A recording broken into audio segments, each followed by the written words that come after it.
ಅಂತರ್ಜಲ ಹೆಚ್ಚಿಸುವ ಉದ್ದೇಶದಿಂದ ಚಿಕ್ಕಬಳ್ಳಾಪುರ ಜಿಲ್ಲೆಯ ಗೌರಿಬಿದನೂರು ಸೇವಾ ಟ್ರಸ್ಟ್ ವತಿಯಿಂದ ಬತ್ತಿ ಹೋದ ಕೆರೆಗಳ ಪುನಶ್ಚೇತನ ಕಾರ್ಯ ನಡೆಸಲಾಗುತ್ತಿದೆ. ಈವರೆಗೆ 16 ಕೆರೆಗಳನ್ನು ಪುನಶ್ಚೇತನಗೊಳಿಸುವ ಮೂಲಕ ತಿಳಿ ನೀರಿನಿಂದ ಸಮೃದ್ಧವಾಗುವಂತೆ ಮಾಡಲಾಗಿದೆ.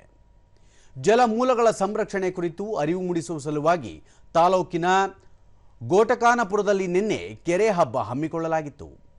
ಕಾರ್ಯಕ್ರಮದಲ್ಲಿ ವಿಶ್ವ ಒಕ್ಕಲಿಗರ ಮಹಾಸಂಸ್ಥಾನ ಮಠದ ಪೀಠಾಧ್ಯಕ್ಷ ನಿಶ್ಚಲಾನಂದನಾಥ ಸ್ವಾಮೀಜಿ, ಅದಮ್ಯ ಚೇತನ ಫೌಂಡೇಶನ್ ಅಧ್ಯಕ್ಷೆ ತೇಜಸ್ವಿನಿ ಅನಂತಕುಮಾರ್, ನಟ ಅನಿರುದ್ಧ ಜತ್ಕರ್, ಗೌರಿಬಿದನೂರು ಸೇವಾ ಟ್ರಸ್ಟ್ನ ಅಧ್ಯಕ್ಷ ಸಂಜೀವ್ ರೆಡ್ಡಿ, ಮುಖ್ಯಸ್ಥ ವರಪ್ರಸಾದ್ ರೆಡ್ಡಿ ಸೇರಿದಂತೆ ಹಲವು ಗಣ್ಯರು ಉಪಸ್ಥಿತರಿದ್ದರು.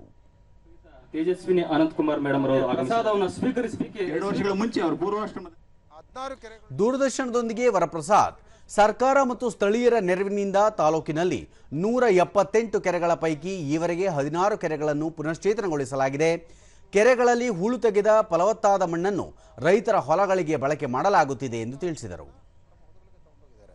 ಸೊ ಆ ಫಲವತ್ತಾದ ಮಣ್ಣಿನ ಜೊತೆಗೆ ನಾವು ಏನು ಕೆರೆ ನಾವು ಅಲ್ಲಿ ಹೂಳು ತೆಗೆದಿದ್ವಿ, ಅದರಿಂದ ಸುಮಾರು 223 ಕೋಟಿ ಲೀಟರ್ ಶೇಖರಣೆ ಆಗ್ತಕ್ಕಂಥ ಸಾಮರ್ಥ್ಯ ವ್ಯವಸ್ಥೆಯನ್ನು ನಾವು ಇದನ್ನ ಒಂದು ಪೂರಕವಾದ ವ್ಯವಸ್ಥೆಯನ್ನು ನಾವು ಇಲ್ಲಿ ಕಲ್ಪಿಸಿದ್ದೀವಿ.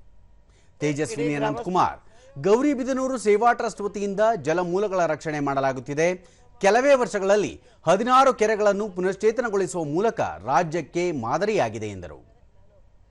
ಈಗಾಗಲೇ ಪ್ರಾರಂಭ ಮಾಡಿದ್ದಾರೆ. ಇನ್ನು ಈ ಎಲ್ಲ ಕೆರೆಗಳ ಅಕ್ಕಪಕ್ಕ ಗಿಡ ನೆಡುವಂತಹ ಕಾರ್ಯಕ್ರಮವೂ ಆದರೆ ಇನ್ನೂ ಇದಕ್ಕೆ ವಿಶೇಷ ಒತ್ತು ಕೊಟ್ಟಂಗಾಗತ್ತೆ. ಮತ್ತೆ ನಾವು ಪಕ್ಷಿಗಳು ನಮಗೆ ಕಳೆದು ಹೋಗಿರುವಂತಹ ಈ ಜೀವ ವೈವಿಧ್ಯತೆಯನ್ನು ಮತ್ತೆ ತರಲಿಕ್ಕೆ ಬಹಳ ದೊಡ್ಡ ರೀತಿಯಲ್ಲಿ ಇವತ್ತಿನ ಈ ಒಂದು ಕೆಲಸ ಆಗಿದೆ ಅಂತ ನಾನು ಹೇಳಿದೆ.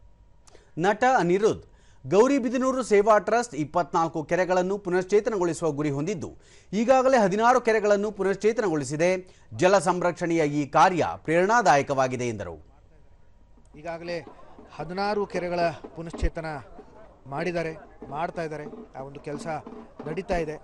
ಇದರ ಜೊತೆಗೆ ಮುಂದಿನ ದಿನಗಳಲ್ಲಿ 25 ಕೆರೆಗಳನ್ನು ಪುನಶ್ಚೇತನ ಮಾಡಬೇಕು ಅನ್ನೋ ಒಂದು ಅಭಿಲಾಷೆಯನ್ನು ಇಟ್ಕೊಂಡಿದ್ದಾರೆ.